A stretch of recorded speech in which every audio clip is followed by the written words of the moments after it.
Hey guys, welcome to my channel, Ellie here. So yan, nagpagupit na ako dahil naiinitan na ako. So baliktad, kahit magbe-bare months na, ramdam ko yung init. And pasensya na din, di tayo nakapag-upload last week no, ng mga tutorials. Pero ngayon, may gusto lang akong i-announce regarding sa SEO. And yung mga iba sa inyo siguro nakakalam na we are conducting SEO workshop. And napahinga yon ng mahabang time. So ngayon, babalik na tayo this November 18. So November 18, 25, December 2, and 9. So 4 days SEO workshop. So kung gusto mo matutong mag-SEO, ituturo namin sa'yo. So ano ba yung mga makukuha mo ron sa SEO workshop? Siyempre, certificate, recorded videos na pwede mong balikan, community na exclusive para sa mga questions mo. And syempre, pag may mga tanong ka, sasagutin natin doon.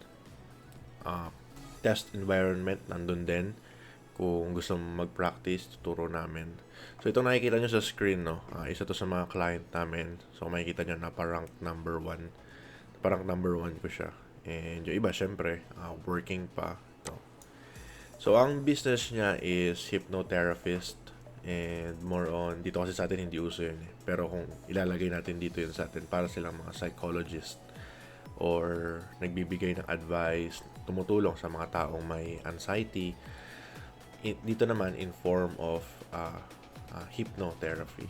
So, hindi yung hypnosis na yun, kukontrolling ka. Iba yun. So, dito, yung practice nila is more on affirmation, mga ganyan. So, ito yung business niya.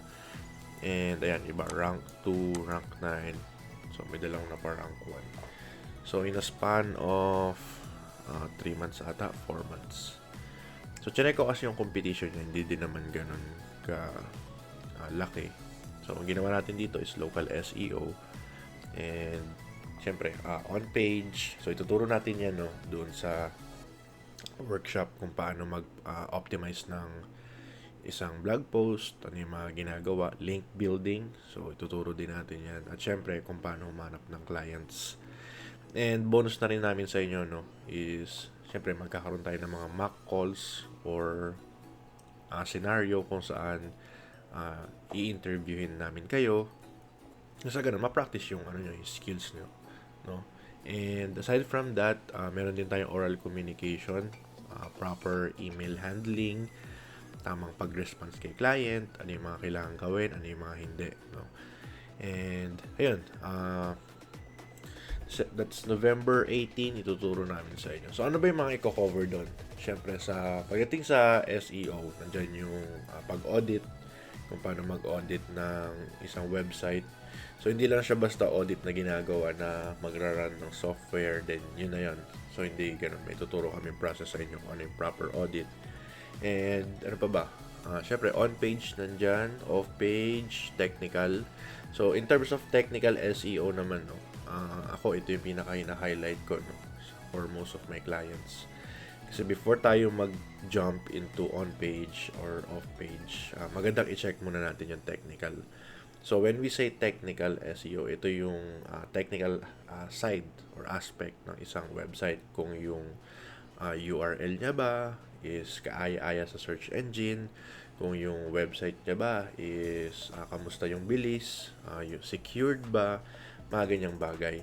And syempre, higit sa lahat, kung yung website niya ba is naka-index sa Google. So, when we say naka-index, ibig sabihin, imagine, no, ang Google is isang library and gumawa ka ng panibagong website. So, syempre, wala pa siya dun sa library. So, ang indexing is magsasubmit ka ng web pages mo doon sa loob ng library, which is si Google. So, ngayon, syempre, may mga certain guidelines na sinusunod para i-crawl ni Google yung content ng web pages mo. So, ang nangyayari kasi kahit anong gawin mong pag-optimize dyan, pero hindi naman siya naka-index. So, useless lang. So, hindi siya lalabas doon sa Google. So, ituturo namin yung mga bagay na yun kung paano nag-work ang search engine, ano yung mga crawlers, ano yung mga bots, spiders, mga ganyan. Siyempre, yung mga tools, ituturo din namin sa inyo yan kung ano yung mga ginagamit naming tools professionally. Templates, yan. Ipoprovide din namin yan sa inyo, yung mga templates na yan. Templates in terms of SEO, templates in terms of client. No? Pag-reach out ng client, ano yung mga strategies na pwede nyong gawin sa pag-reach out ng client. Mga ganyang bagay. So again, hindi ako coach, hindi ako guru, no? Pero more on, I'm confident na makapagturo sa inyo. And this is my practice for almost 4 years. And ngayon, working ako as a full-time SEO consultant sa isang B2B company dito sa Pilipinas. And yung may-ari is Amerikano. So, dati part-time na ako sa kanya. So, inabsorb niya na ako. And ngayon, nakikita ko na booming yung business niya. And ano pa ba? May mga client pa rin ako hinahawakan. Ilan na lang sila. So, gusto ko kasi makapag-focus. And top rated plus din ako sa Upwork. So, pwede nyo i-check yun. So, kung gusto nyo makapag-enroll, so ilalagay ko na lang dyan sa may baba, no? Kung papaano, or kung sa TikTok naman, pwede nyo i-check yung profile ko. Nandun yun sa may link. And, ayun. Yung mga details nandun na. Tapos, basta tandaan nyo, every Saturday, kadalasan 4 p.m. tayo nag-start. So, mga ano yan, 3 to 4 hour session every Saturday. And, pa ba yung mga hindi ko nasabi? So, yung mga reviews ng mga past students namin, nandun din. Or, pakita ko na lang sa inyo. Para naman transparent tayo. Okay, feedback form. Okay, so kung makikita nyo, ito yung mga mga naging students. And ito. So, makikita nyo, no, hindi naman kami perfect. Siyempre, may mga bagay pa rin kaming pagkukulang. Pero, ang ginagawa namin is, pinapakinggan namin yung mga feedback na yan. So, ganun siya kahalaga. Ganun namin binavalue yung feedback ng mga students namin. So, ito, basta natin itong fourth. So, this workshop is awesome. Sometimes nakakalimutan tayo sa basic, but it's a good thing na refresh once again. So, yan. Every day, magkakaroon kami ng feedback. So, let's say day 1, feedback, day 2, feedback, day 3, feedback. So, iba-iba kasi yung speakers, by the way, sa 4 days na yan. So, sa day 1, ako yung magsasalita. So, day 1, tuturuan ko kayo kung paano humanap ng clients agad. Day 2, oral communication tayo. More on language, English, pakikipag-uusap. Day 3 and day 4, yan, SEO. And ito. Ay, nabasa na pala natin to. So, when it comes to SEO, specialist rate, dapat po ba mas mataas ang ibigay? Ay, nawala. Na rate for off-page SEO than on-page. Sa scope po kasi ng work, para mas marami at tedious ang workload ng off-page, especially outreach ang gagawin. Thank you po.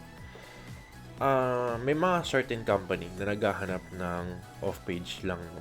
Pero I suggest na yun nga, as a package, i-bundle mo yung sarili mo para ahead ka sa competition. And sa rate naman, no, ang SEO kasi after mo naman mag-optimize, ang pinakagagawin mo na lang talaga is yan, yung link building and yung ongoing task mo, like pag-publish ng content, yan, pag-optimize. So, yun yung mga gagawin mo.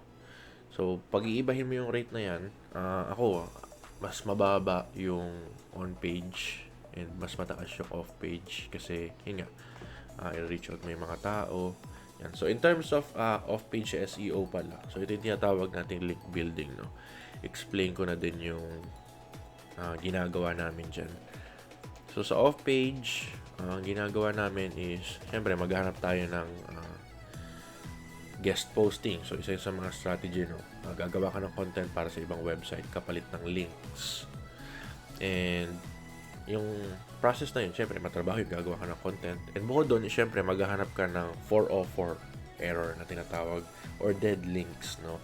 So, yung dead links na yun, i-replace mo yun ng resources na available sa website mo. So, bibigyan namin kayo ng template kung paano ginagawa, kung paano makapag-reach out. Then, kung may budget kayo, ituturo din namin, no? So, kami, ang ginagawa ko, gumagamit kami ng Instantly. So, pakita ko na rin sa inyo yung strategy na ginagawa namin.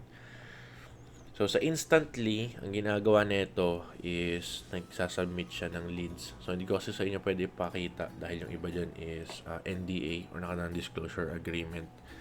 Pero ito ang ginagawa nitong Instantly is ino-automate niya yung email, no? So, kumbaga para lang siyang email blast, no? Or kung medyo batang 90s kayo, send to many. So, yun yung ginagawa niya. And dito, ang ginagawa namin is kinukompile namin yung leads or yung website na nakita namin na may dead link. So, i-compile namin yun. Then, kukunin namin yung pangalan kung sino yung webmaster, sino yung nag-publish ng content na yun. Then, kukumpile namin siya sa isang sheet or Excel. Then, i-upload namin dito. Then, mag-automate na siya. Automatically, magsasend na siya ng email. So, let's say, nakakompile kami ng 1,000 leads or 100. Let's be realistic, no? 100 leads. So, 100 websites na nakita namin may 404 error. Then, yan, hahanapin namin, i-upload namin dito sa Instantly. Then, mag-automate na siyang mag-send. So, syempre, ang next question nyo dyan is, paano naman mahahanap kung ang isang website ay may 404 error? So, isa sa mga strategy na ginagawa namin is chine-check namin yung competitor, no? So, kung ano yung mga website na nakadikit doon sa competitor. And isa-isay namin yon. Then, may tools kami na ginagamit which is isi-share namin doon sa workshop. So, libre lang lahat ng tools na ginagamit namin. So, magmula sa keywords research, on-page, off-page. So, ito, may bayad to. And may alternatives naman. So, ituturo din namin sa inyo kung paano yun. So, yun lang. And hopefully, to see you sa November 18. Again, that's Saturday, 4 p.m.